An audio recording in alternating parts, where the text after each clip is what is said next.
जय शिवराय मित्रांनो, आज आता आपण रायगडाच्या पायथ्याला आहोत.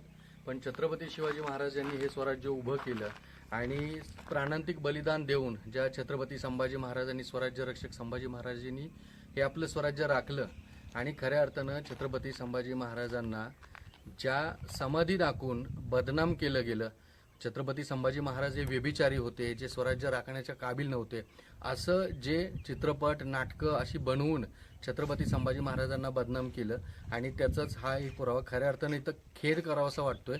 कारण ही जी समोर पाहताय ही समाधी आहे, जी रायगडाच्या पायथ्याला आहे आणि ही गोदावरीची समाधी म्हणून जनमानसामध्ये सांगितलेले आहे. आता मी या गावामध्ये पण फिरलो तर प्रत्येक ठिकाणी लोकांना ही गोदावरीची समाधी म्हणूनच प्रचलित केली की गोदावरी हे पात्र हे अस्तित्वाच नव्हतं, पण छत्रपती संभाजी महाराजांचा जाज्वल्य इतिहास हा झाकला जावा आणि छत्रपती संभाजी महाराजांना बदनाम केलं जावं त्यासाठी ही समाधी दाखवली जाते. खरं जर तुम्ही समाधीचं स्ट्रक्चर पाहिलं तर ही जी समाधी आहे ही एका पुरुषाची समाधी आहे आणि त्याचबरोबर इथं मध्यभागी जर पाहिलं तर इथं शिवपिंड होती.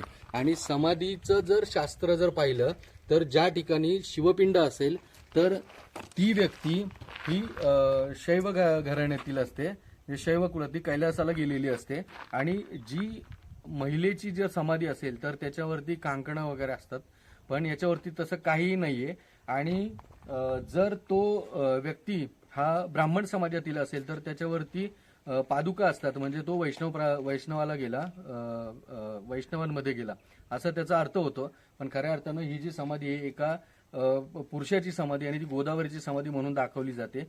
रायगडचा राजबंदी या चित्रपटामध्ये हेच चित्र दाखवलेलं आहे. आणि जर वरती पाहिलं तर ह्याच्यावरती तुळस दाखवलेली आहे. आणि ही अशा प्रकारे समाधी गोदावरीची समाधी म्हणून जनमानसामध्ये इतकी वर्ष प्रचलित राहिली. आणि ज्या राजानं आमच्या प्राणांतिक बलिदान देऊन 40 दिवस स्वतःच्या शरीराला हाल अपेष्टा सहन केले, पण स्वतःचं बलिदान दिलं पण स्वराज्य झुकून दिलं नाही, त्या राजाला बदनाम केलं जात आहे ते या समाधीच्या थ्रू. आणि सगळ्यात मोठी शोकांतिका की ज्या समाधीमुळे जर आमचा राजा बदनाम होत असेल त्याच्या बाजूने जर तुम्ही बघितलं तर हे बांधकाम बघा, किती सुसज्ज बांधकाम केले की ज्या ठिकाणी आमच्या राजाला बदनाम केलं जातं हे असं हे दिसतंय, हे संपूर्ण असं हे बांधकाम आहे.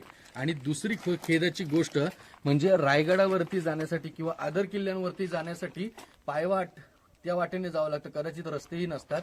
पण आता या समाधीकडे येताना जर समोर पाहाल तर तुम्हाला सिमेंट कॉन्क्रीटचा रस्ता दिसेल. हा रस्ता देखील मी तुम्हाला दाखवू शकतो. माझा हा फक्त एकच प्रामाणिक प्रयत्न आहे की छत्रपती संभाजी महाराज, छत्रपती शिवाजी महाराज यांना या अशा खोट्या ऐतिहासिक अफवा आणि ह्या गोष्टी दाखवून बदनाम केलं जात आहे, महाराष्ट्राचा स्वाभिमान दुखावला जातोय. तर या गोष्टीचा जास्तीत जास्त प्रसार करून खरा इतिहास काय आहे हा समोर आणण्याचा आपण प्रयत्न करावा. जय शिवराय.